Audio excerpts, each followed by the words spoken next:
jenis uji statistik apa yang kamu pakai nanti. Ya, jadi penting untuk yang kamu tahu. Jadi jenis data bisa bedakan apa itu data kontinu, apa itu data kategori, dan kalau data seumpama dia data kontinu, Anda harus bisa bedakan apakah dia tersebar secara normal atau tidak, ya, terdistribusi secara normal atau tidak. Jadi ini sudah saya sampaikan yang lalu, saya singkat saya sampaikan sedikit lagi ya, bahwa kalau data itu ya hukumnya ya,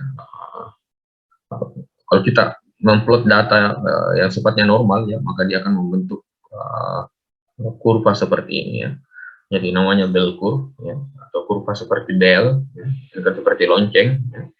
Kurva seperti lonceng di mana jumlah data yang paling banyak itu akan berkumpul di tengah ya.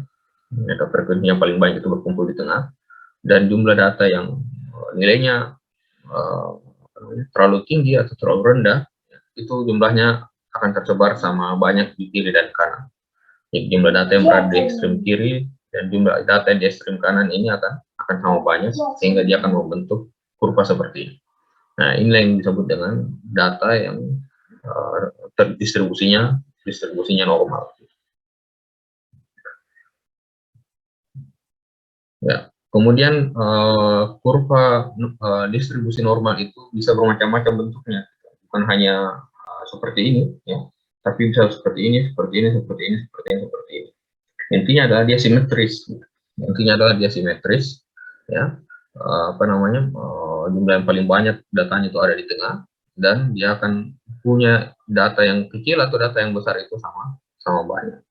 Apa yang mempengaruhi kenapa ada yang kakinya pendek begini dan jadi tinggi, dan ada kakinya ngangkang lebar begini sehingga dia menjadi pendek, atau seperti ini ya, sehingga puncaknya menjadi pendek, itu dipengaruhi oleh standar deviasi ya.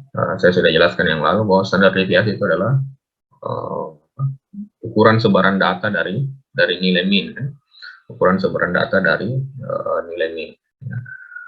Jadi semakin tersebar datanya, semakin besar standar deviasinya, maka kakinya juga akan semakin lebar, tailnya atau ekornya juga akan semakin lebar. Semakin kecil dia punya standar deviasi, maka dia akan semakin tailnya semakin pendek dan dia akan semakin tinggi puncaknya. Jadi itu yang mempengaruhi. Kemudian kalau datanya tidak terdistribusi normal, maka dia akan membentuk kurva yang skew, jadi maksudnya kurva yang miring ya.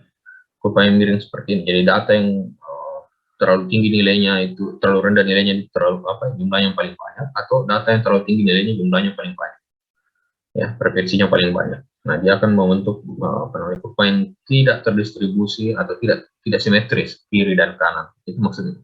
Yang dimaksud dengan tidak normal itu kalau dia tidak simetris kiri dan kanan.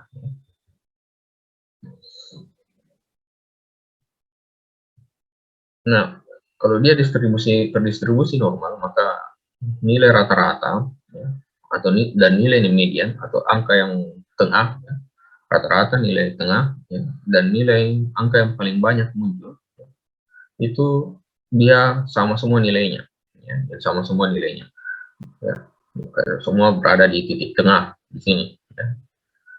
Karena kalau kita plotkan umpamanya di sini adalah frekuensi ya, di sini umpamanya frekuensi, dan di sini umpamanya nilainya berapa nilainya, maka frekuensinya nilai rata-rata dan min dan modinya itu akan sama. Nah, tapi kalau dia normal distribusi, biasanya kita pakai analisis deskriptif statistik untuk menggambarkannya atau mewakili data ini adalah nilai min dan standar deviasi. Kalau dia datanya tidak terdistribusi normal, nilai mode, ya, median dan min itu berbeda. Ya. Jadi tidak boleh, dan kenapa kita pilih median untuk dipakai mewakili deskripsi untuk data yang sifatnya tidak normal, karena median ini yang membagi tepat ya, kiri dan kanan. Itu kan kita selalu mau mewakilkan data kita dengan nilai tengah, nilai yang membagi tepat data itu 50% ke bawah dan 50% ke atas. Nah, kalau kenapa kita tidak boleh pakai min di data yang tidak terdistribusi normal? Karena kalau kita pakai min ini tidak membelah sama banyak antara data kiri dan kanan. Ya, nilai min di sini tidak membelah data sama banyak antara kiri dan kanan. Jadi tidak betul-betul mewakili data ini. ya. Jadi yang kita pilih biasanya adalah median, karena ini yang tepat mewakili jumlah data distribusi data di kiri data. Jadi jangan terbalik. Nah, bagaimana menentukan normalitas? Yang pertama dengan melihat histogram. Jadi melihat histogram di SPSS kita bisa tampilkan data histogram, dan nanti datanya seperti ini kan. Jadi dia akan membentuk kurva seperti bel yang bagus seperti ini ya, antara kiri dan kanan. Walaupun pada kenyataannya biasa datanya tidak secantik ini kurvanya, ya, bisa saja miring-miring sedikit kan. Ya, tapi kalau dia bisa membagi antara jumlah kiri dan kanan sama banyak, tidak miring sekali ke kiri atau tidak miring sekali ke kanan, maka itu dianggap normal. Jadi, pertama dari histogram, kemudian dari yang namanya Kiki plot. Kalau datanya terdistribusi normal, maka satu dot ini satu data ya, satu dot ini satu data, maka datanya itu akan berdekatan semua dengan garis garis linear ini. Jadi semua datanya akan berdekatan dengan garis linear. Kalau dia tidak terdistribusi normal, maka dia akan terbongkar. Datanya umpamanya seperti lengkung ini, atau seperti bentuk huruf S. Ya. Nah, itu tidak normal tuh. Ya, kalau dia normal, maka dia akan selalu mendekati garis linear ini. Kemudian yang paling gampang adalah yang dilihat adalah dari uji statistiknya. Jadi uji statistik normalitas. Jadi ada dua jenis uji statistik untuk normalitas ya, ada namanya Shapiro-Wilk ya, dan ada Shapiro-Wilk ya, dan ada Kolmogorov-Smirnov. Ya. Kapan dipakai Shapiro-Wilk? Kalau jumlah datanya itu kurang dari 50. Ya, biasanya kan anak farmasi pakai mencet umpamanya, kebanyakan palingan 30 gitu, 30 ekor, 40 ekor, atau kamu melakukan pengukuran berulang vaksin di tekno atau di mikro umpamanya, ukur daya hambat, pasti kurang dari 50. Maka biasa kita harus pakai Shapiro-Wilk. Kalau Kolmogorov-Smirnov itu kalau dia datanya lebih dari 50, ya, umpamanya kamu ada melakukan penelitian survei ya, lokasi survei umpamanya, atau penelitian di rumah sakit, nah pasti datanya itu besar tuh, lebih dari 50 orang, maka pakai Kolmogorov-Smirnov. Nah, bagaimana membedakan ya, apakah dia terdistribusi normal atau tidak, itu dari nilai P-nya ya, atau nilai probability ya, atau nilai signifikansi. Nah, nanti saya jelaskan pekan depan ini apa maksudnya nilai signifikansi. Saat ini teman-teman semua hanya perlu ingat saja dulu ya, bahwa kalau dia P-nya kecil dari 0,05, maka datanya itu terdistribusi normal. Kalau nilai P-nya menunjukkan kecil dari, ini besar ya, besar dari 0,05 itu normal. Kalau kecil dari 0,05 berarti datanya tidak normal. Jadi ini cut off-nya ya. Jadi cut off-nya untuk menentukan apa dia normal atau tidak normal. Ya.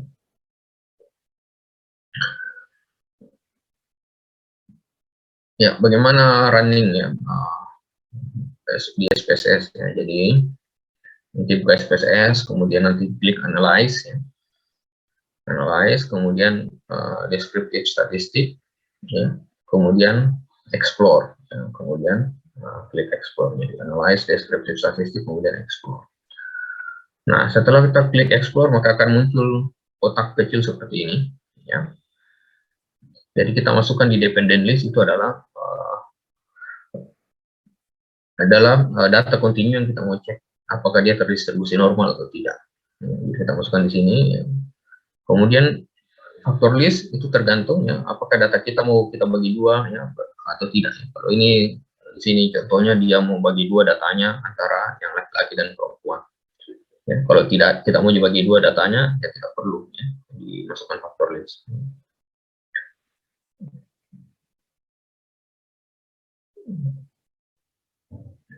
Kemudian nanti klik plots ya. Setelah ini nanti klik plots di sini. Nanti klik plots, maka muncul seperti ini. Jadi Anda bisa lihat di explore bagian plots ya. Nah, yang mana harus diklik ya? Ini histogram yang pertama diklik. Kemudian diklik juga ini normality plot with test. Ya. Jadi klik dua ini histogram dan normality plot with test. Nanti kita praktek langsung ya, tidak ada masalah. Ya, hanya untuk kasih gambaran saja dulu. Dan nanti muncul output ya. Jadi ada beberapa output yang mana dilihat yang pertama histogram. Kan. Histogram ini saya tidak munculkan apa namanya tabel apa namanya kurvanya begini yang bundar, tapi ini kita bisa lihat ini distribusinya sama ya, kiri dan kanan datanya, dan paling banyak di tengah. Sama dengan ini ya. Distribusinya kiri dan kanan sama besar ya datanya, dan paling banyak di tengah. Jadi kalau kita buat kurva bel-belnya ini akan sempurna. Ya, jadi ini dari sini saya kita bisa lihat bahwa datanya distribusi normal. Kemudian kalau mau diperkuat lagi ya kita lihat titik plot kan. Nah, titik-titik datanya ini, sebaran datanya itu dekat-dekat semua dengan garis linear, begitupun yang di sini. Ini dekat-dekat dengan garis linear. Kemudian dari uji statistiknya, nah, jadi di sini dia siapkan 2 uji statistik, tapi saya bilang tadi kalau datanya kecil dari 50, maka kita lihat yang Sapirowik ya. Kalau besar dari 50 kita lihat yang Kolmogorov-Smirnov. Karena dia jumlah datanya kecil dari 50, maka kita lihat yang ini. Kemudian yang mana yang dilihat ya, ini nilai sig ya. Sig titik ini maksudnya signifikansi ya. Signifikansi. Ya. Nah, jadi ya nilai P-nya kalau kita sini lihat 0,767 dan ini 0,941. Semuanya besar dari 0,05 ya. Tadi yang ingat dari cut off-nya untuk mengatakan normal atau tidak normal itu apakah nilai P-nya besar dari 0,05 atau tidak. Kalau kita di sini lihat semua nilainya adalah besar dari 0,05. Artinya dia terdistribusi normal. Oke, bisa ada gambaran di sini sampai sini. Ada pertanyaan sampai sini? Kalau tidak ada, saya mau jelaskan lagi data yang kita mau pakai. Ada 2 file kan saya sebar di WA kan? Ada kan? Di grup WA. Nah, itu yang kita mau kerjakan hari ini. Berapa kalian sudah download semuanya? Tuh, saya share dulu ya.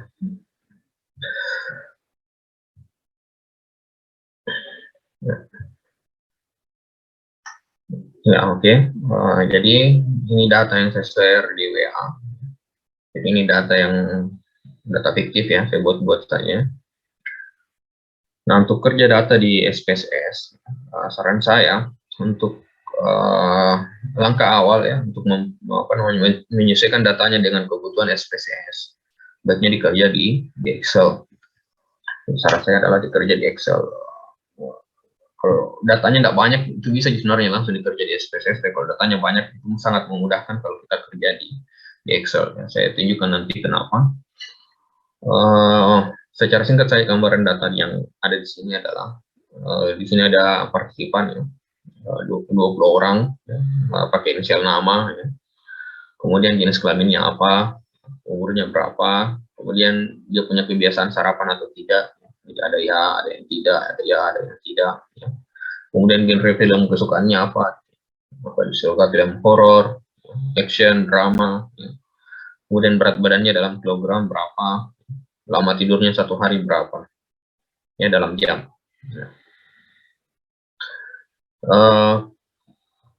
Dari data ini sebenarnya saya bisa bikin banyak analisis gitu, ya. Sebagai contoh umpamanya, apakah lama tidur itu ada kaitannya dengan kesukaan genre film gitu, ya. Ataukah saya bisa bikin analisis yang lain ya, bahwa apakah kebiasaan sarapan itu mempengaruhi lama tidur seseorang ya. Atau saya juga bisa buat ya, apakah perbedaan jenis kelamin berbeda jenis kelamin itu juga berbeda lama tidurnya secara rata-rata atau tidak, ataukah berbeda jenis kelamin berbeda juga genre film yang dia suka atau tidak ya. Adakah hubungannya antara jenis kelamin dengan genre film, atau adakah hubungannya antara umur dengan genre film, atau umur dengan berat badan, atau umur dengan lama tidur, atau umur dengan kebiasaan sarapan. Itu banyak sekali dari sini. Dari data sini saja saya bisa buat banyak sekali analisis itu ya, yang yang bisa saya jawab. Untuk data sederhana ini saya bisa mengungkapkan banyak hal ya. Sekarang saya mau tanya dulu ya, kan saya bilang dulu tadi ya, bahwa jenis data itu langkah pertama untuk melakukan analisis statistik adalah kamu harus mengenali jenis datanya apa. Nah, kira-kira variabel, kita sebutnya variabel ini, di atas ini kita sebutnya variabel, lama tidur, berat badan, genre, sarapan, umur, jenis kelamin itu bahasa statistiknya variabel. Nah, variabel jenis kelamin ini kira-kira jenis datanya apa? Kategori atau kontinu? Sudah lupa? Apa itu data kategori, apa itu kontinu? Kategori, Pak. Hah? Kategori, Pak. Iya, kategori ya. Jadi data kategori, masa kamu lupa? Nah, itu kalau kamu lupa itu bahaya tuh, bisa salah uji statistik. Data kategori itu data yang bisa kamu kategorikan, sederhana itu. Kategori ini kategorinya laki-laki, perempuan, laki-laki, perempuan. Kalau umur, kategori atau kontinu? Kontinu, Pak. Iya, kontinu kan, karena bisa dihitung kan, 1, 2, 3, 4, 5, 6, 7, 20, 30, 40, 60, 70, 90. Itu kan data kontinu. Sederhana itu. Ya, jadi jangan kau lupa ya. Sarapan, apa tipe data apa ya? Hah? Kategori, Pak. Kategori, genre film, Kategori. Kategori juga. berat badan, Kategori juga. Kontinu, Pak. Kontinu, Pak. kontinu, lama tidur, Kontinu, kontinu. Jadi itu kamu harus, itu langkah pertama tuh. Langkah pertama adalah kamu harus bisa bedakan datanya. Dia kontinu atau kategori. Langkah kedua apa tadi saya bilang?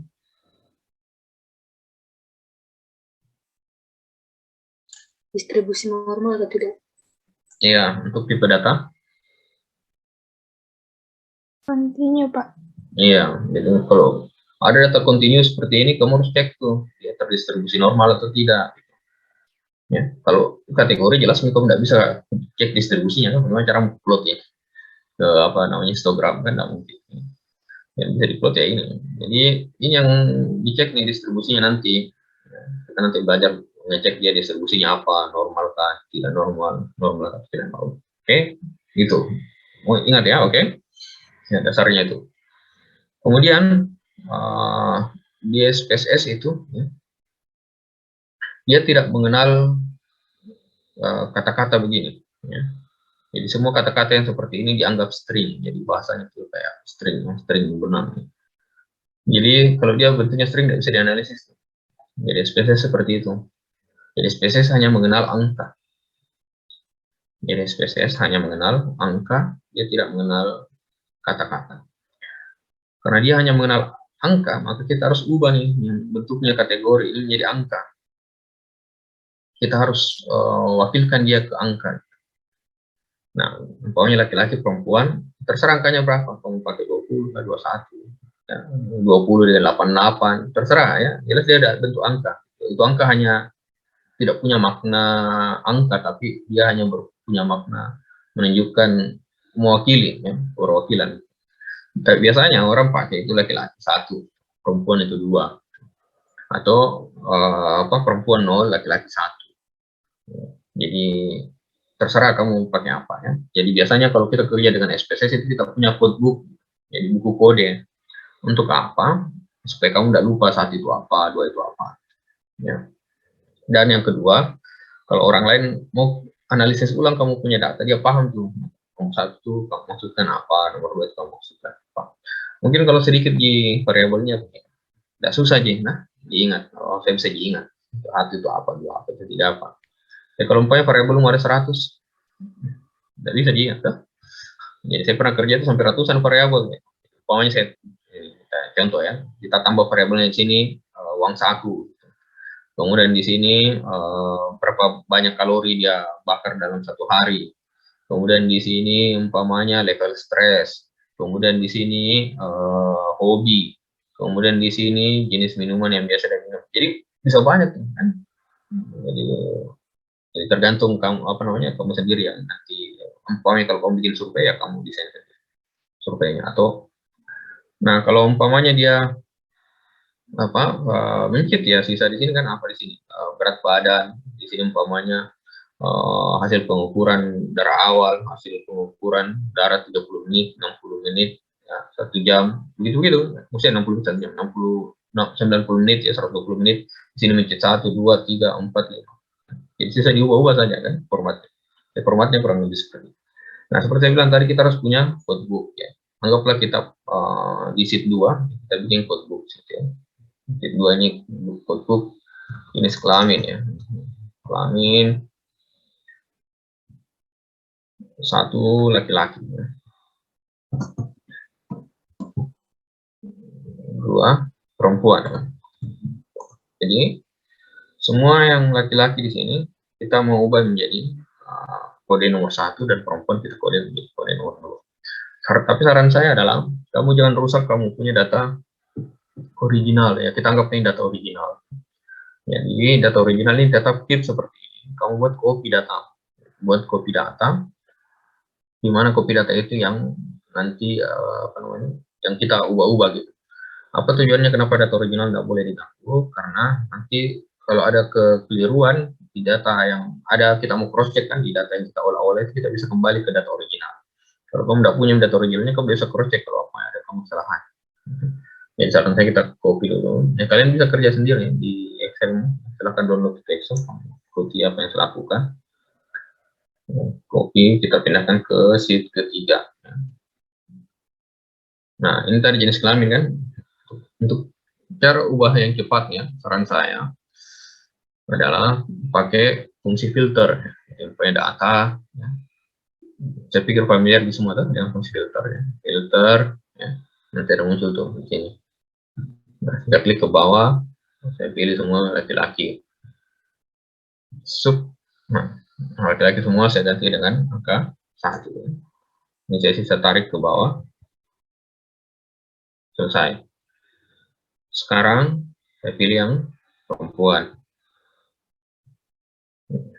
Saya ganti dia dengan angka 2. Ya. Ya. Selesai. Oke. Bisa diikuti? Bisa kamu lakukan? Iya Pak, sampai sini sudah bisa Pak. Ya, jadi kamu blok dulu variabelnya, kemudian ke data, dari data kamu klik filter tuh. Nah, kalau kamu klik filter, nanti dia ada muncul begini nih. Nah, sisa kamu pilih yang mana kamu ubah. Klik. Share gitu semua, karena ini udah mungkin kau bilang, manual saja, kan sedikit datanya tuh. Kan bisa juga manual, tidak ada masalah. Kan? Tapi kalau datamu 1000 ke bawah, bisa 2 hari kau kerja, 3 hari. Padahal bisa selesai dalam setengah jam, pokoknya tuh 30 menit, apa namanya, buat 30 menit.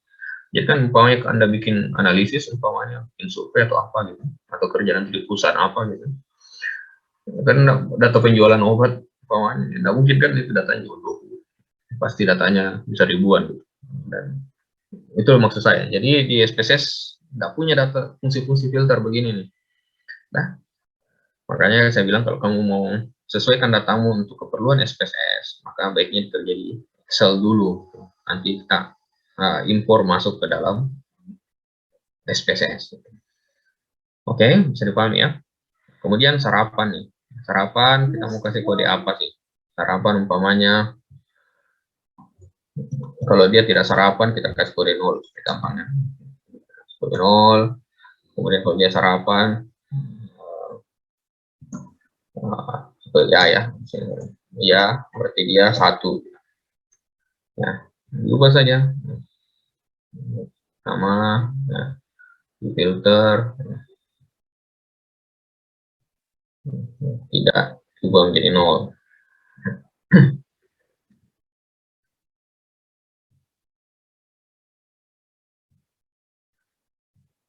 Ya, ini ubah menjadi 1. Oke, bisa semuanya ya. Kalau ada masalah bilang ya, kalau udah tahu ya, saya jelaskan ulang. Kemudian genre film, kita mau kasih kode apa genre film? Film, umpamanya ini terbalik ya, harusnya ini seragam. Enggak boleh sini. Apa? Sini horor ya. 1 umpamanya ya. Action 2, drama 3. Oke. Ya, jadi sisa diubah jadi horor jadi 1 kan.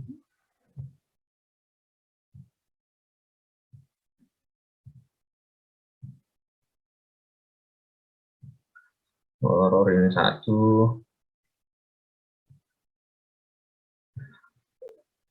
Action tadi 2 ya. Action 2.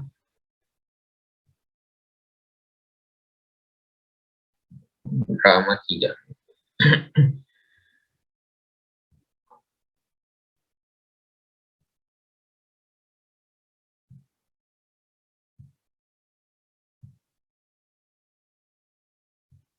Oke, selesai semua. Coba kalian semua ubah.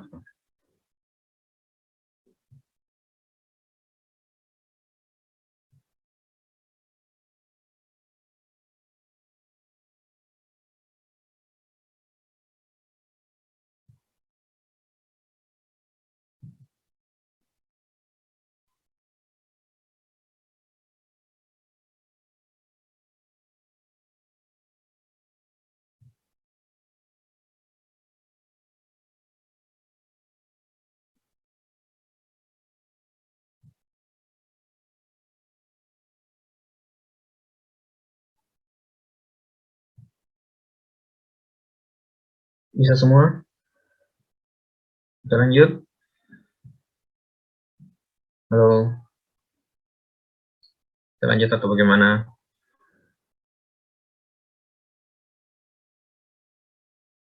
Halo, bisa semua? Iya Pak, masih sementara Pak. Ya. Kamu jangan manual jadi. Kalau kamu manual lama tuh. Oke, itu tadi filter-filter tuh. Gampang sekali. Itu data filter, selesai. Oke, sambil menunggu ya, saya lanjut ya. Kemudian yang kedua, karena saya bilang tadi ya, dia tidak mengenal huruf-huruf, mengenal aja sebenarnya, ya, tapi dari gunanya tuh kita kasih masuk huruf-huruf di SPSS karena tidak bisa dia papai gitu.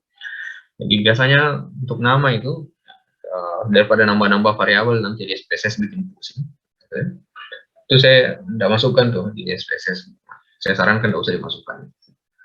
Tapi bagaimana caranya kita kenal gitu?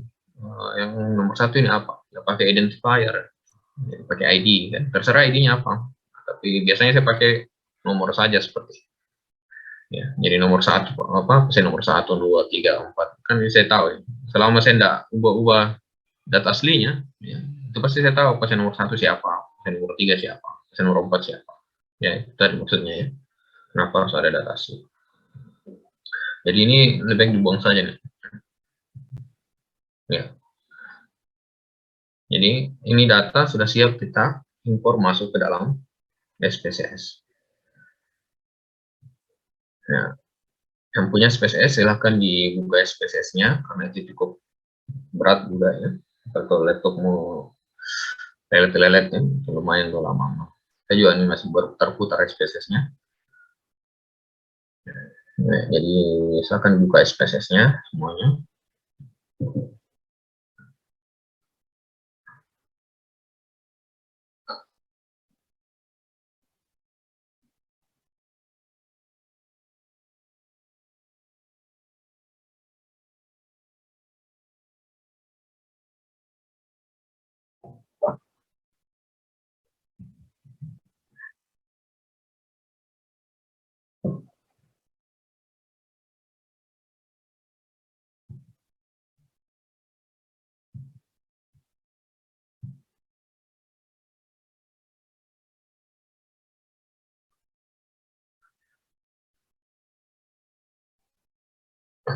Oke, kemudian saran saya yang selanjutnya adalah karena ini kita pakai beberapa sheet, daripada nanti membingungkan saat kita impor.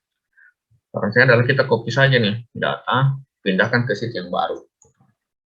Jadi ini copy aja ya data ini, ya. Kemudian kontrol, jadi cukup kontrol A ya, kontrol A, kemudian kontrol C, kemudian kontrol N, kemudian kontrol V. Jadi maksudnya dipindahkan ke data yang apa namanya ke file yang baru. Nah, file yang baru itu kamu terserah taruh di mana di drive-mu, mau di dokumen kah, di desktop kah, di demo kah, di mana saja ya. Yang jelas kamu tahu di mana kamu taruh, supaya memudahkan nanti ketika dicari apa namanya filenya. Oke, silahkan bikin dulu file baru semuanya. kemudian save di foldermu dimanapun.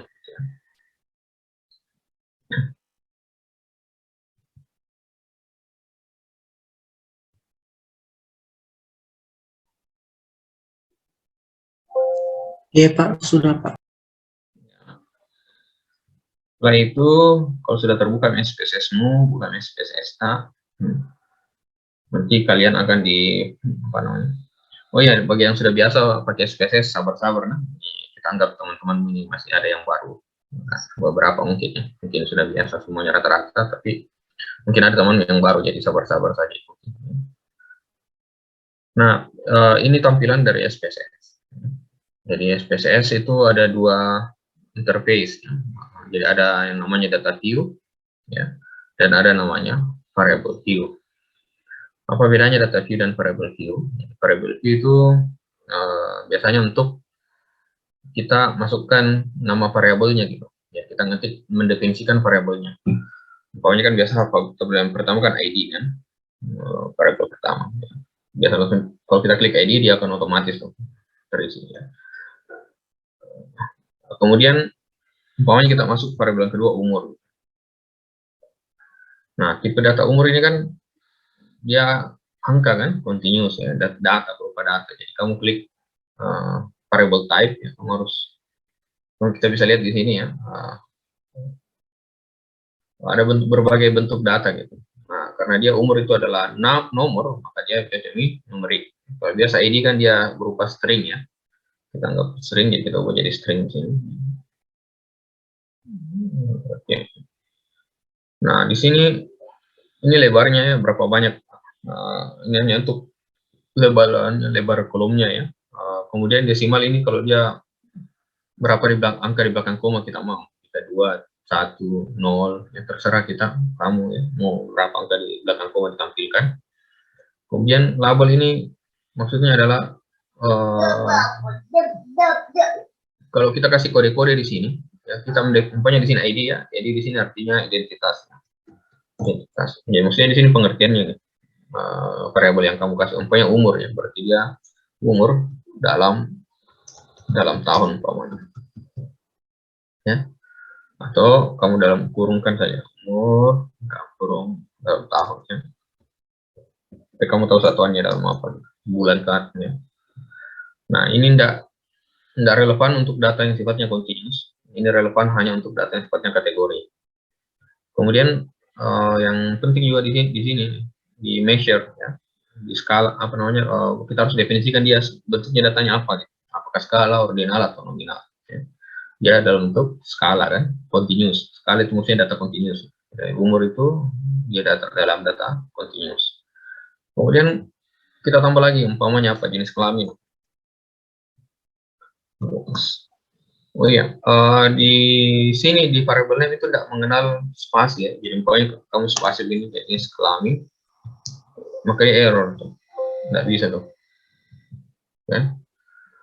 Nah, caranya mentaktisi adalah jenis kelamin itu disambungkan begini. Nah, ini bisa. Atau kamu bisa pakai dash gitu.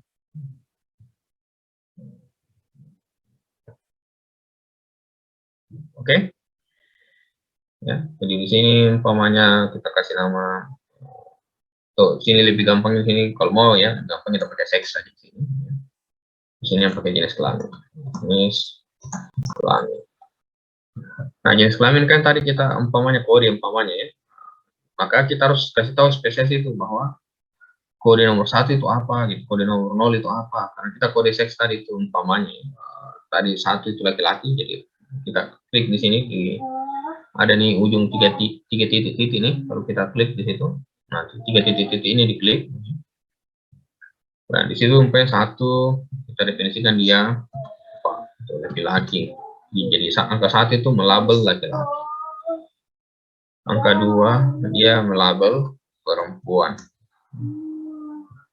Seperti itu. Jadi kalau umpamanya ada 3 label, ya 3 angka ya 4 sampai 3 di situ dan seterusnya ya. Kemudian oke.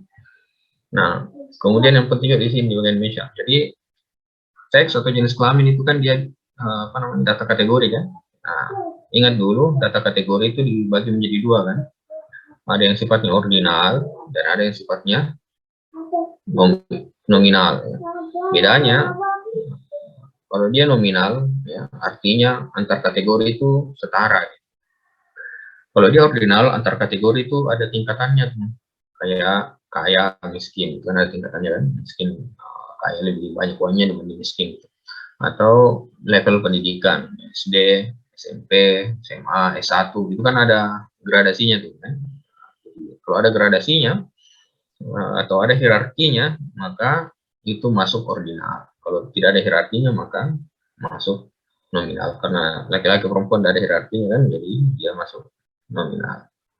Jadi itu maksudnya ya. Jadi di sini adalah tempat, variabel ini adalah tempat untuk memasukkan nama variabel kamu dan definisi.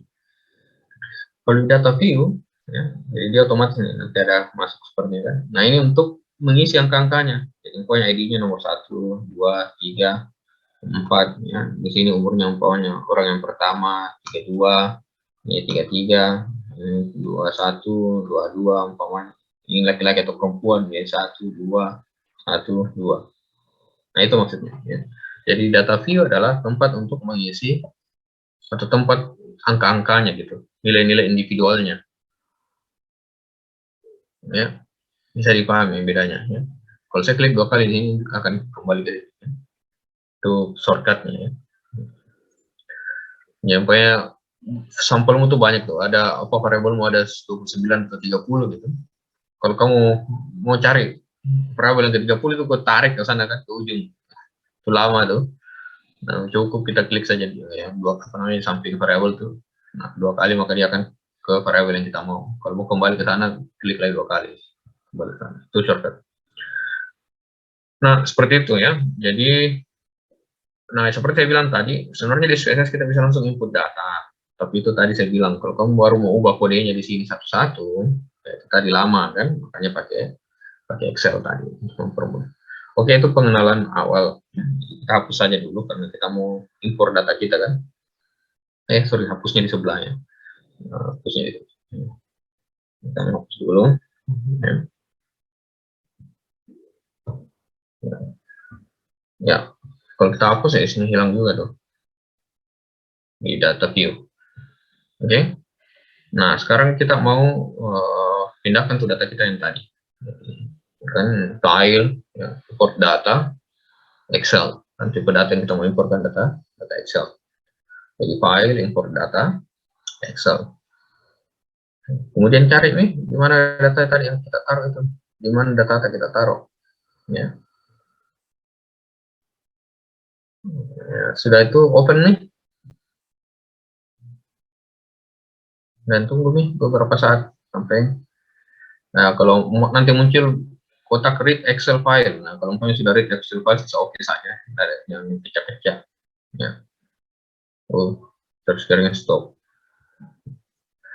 Karena nanti ada output baru muncul. Ya. Ada apa namanya file baru muncul. Nah, ini sudah pindah nih data kita. Jadi nomor, jenis kelamin, umur, sarapan, genre, berat badan, dan lama tidur. Semua berhasil import. Coba kamu import tokonya. Ada masalah enggak?